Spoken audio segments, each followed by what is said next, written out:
Good afternoon, everyone, and welcome everyone to this Measles 101 in just 10 minutes. Let's just give us a time to have more people joining us today.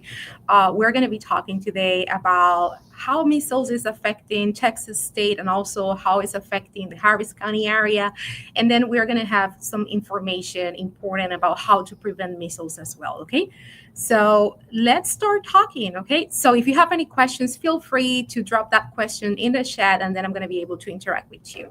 So as of today, basically, we have some data. They have been reported around 935 cases, and this is actually as of May 1st, and this is nationally in United States. Okay, these cases are basically coming from very different jurisdictions, including Texas, and actually from these 12 of them have been considered outbreak. But how do we know when it's an outbreak or not? So basically we have to have three active cases related to one another. Okay, so talking about Texas, okay, so we have reported around 683 cases, and this is basically as of May 2nd. From these 683 cases, these are actually 20 more cases than the last week, which is very sad. This is basically telling us that the infection is still spreading and it's still active out there.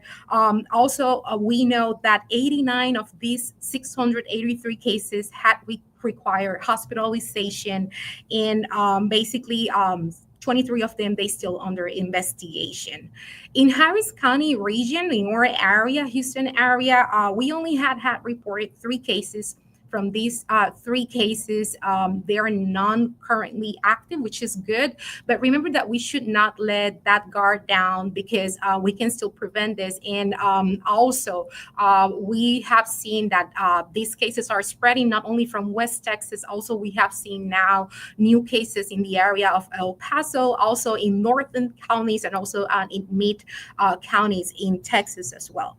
But how measles is actually spread, or what is measles as well? Remember that measles is a viral infection, and we still have prevention. Okay, we still have ways how to prevent this and how to stop the spread, and this is basically through vaccines. Okay, so remember that it's highly contagious, and also its way of transmission it's through the air. Okay, if somebody cough or if somebody sneezes out, this is going to be like a good way to spread that viral infection. And with only one person that is currently active infected, it can transmit or spread that infection to about 9 out of 10 people, and this is very high.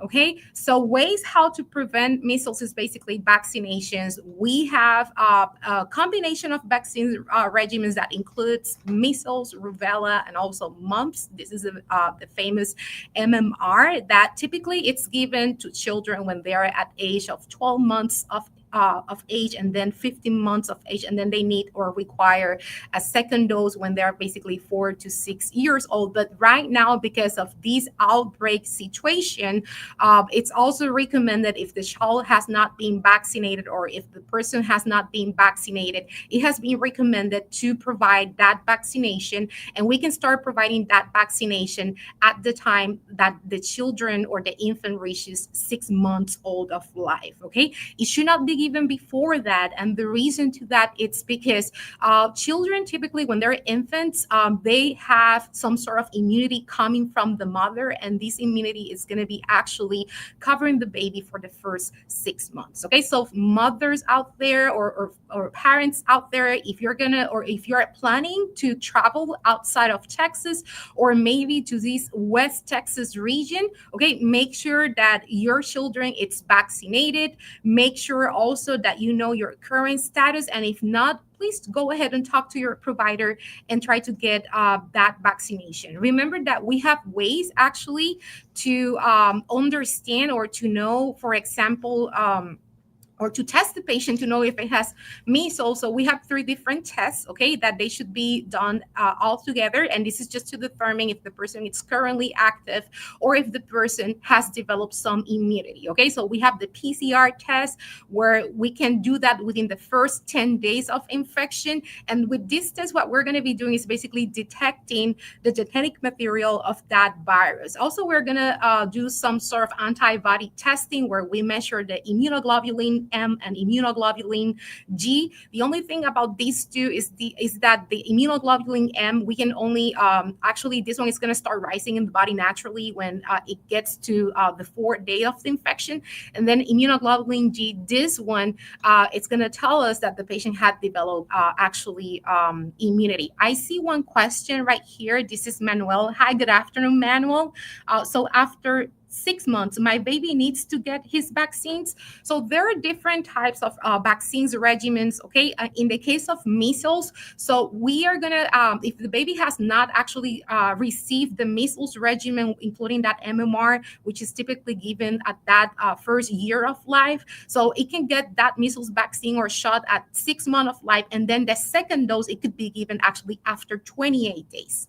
Okay, which is actually important. It's very important to know that receiving the 2 doses is going to give us 97% of immunity. If you only get 1 dose, we can only get 93% of immunity. Okay, so back in history and back in time, we have seen with the development of this vaccine that actually it exists since 1963. In the 1970s, it was actually included that we needed that second vaccine regimen as well. Okay, but also we need to talk about who actually cannot receive the vaccine or what are those contraindications. Okay, so we have to make sure that we know our status. That's the first thing. But if we are not immunized or we haven't received that vaccine as well, it's very important to know that those contraindications are going to start with babies that are actually younger than 6 months of age. Also, pregnant population. So pregnant women, they cannot receive the vaccine. Okay, the reason to this is because this vaccine, it's basically a live attenuated virus. So what that means is that we're receiving basically a weak virus into our bloodstream, and then our immune system naturally is going to start developing those antibodies. So whenever we are exposed again to the virus, we can actually get rid of that infection faster without even developing any sort of symptoms. Okay, you're welcome, Manuel. So it's very important, for example, that if somebody's pregnant, okay, and they don't know their status or if they are not immunized, we should not give the vaccine to the pregnant patient. But we as a community, we can help them to actually help to stop getting infected. And how we can do that? So we can do that by knowing if we're vaccinated or not, and if we are not, then receiving that vaccine that we actually need. This is actually called herd immunity, in where basically the community surrounding people who are not able to get that vaccine, they are basically up to date. Okay. Now, other contraindications that we're going to see of people who should not receive the vaccine, besides the 6-year a month youngers, and then also pregnant population, it's people who have had some sort of immune disorders. Okay, for example, people that has weakened immune systems, people that it's receiving chemotherapy or maybe some sort of medications or immunomodulators or things of that sort should not be able to receive the vaccine. And the reason it's because if their immune system it's weak, it's gonna basically be contraindicated, because these people, they can actually develop other symptoms. Okay, but that doesn't mean the vaccine is effective or not. Everyone who is actually eligible for that vaccine should actually receive it. Okay. So if you don't have any more questions, you can still drop your questions. We still have a couple more minutes. Okay. So also I'm going to talk a little bit about if somebody is pregnant and is not vaccinated and then it's infected with measles, what are the risks to the babies? So the baby is going to be at risk. Okay. That's one thing that we should know. For example, a spontaneous abortion could happen. Also, prematurity of that baby could happen. Okay. And also if the virus, because what happens with pregnant populations is that the virus, it crosses the placenta, and then it's basically spread over the bloodstream of the baby. If the virus reaches the brain of the baby, we can also see, for example, brain development issues. Okay, so remember, folks, that actually prevention is health. Okay, so we're gonna be back in the next 30 minutes in Spanish with Dr. Mayela Cabrera, and we're going to see every one of you next week. Thank you so much for joining, and thank you so much for sharing this information.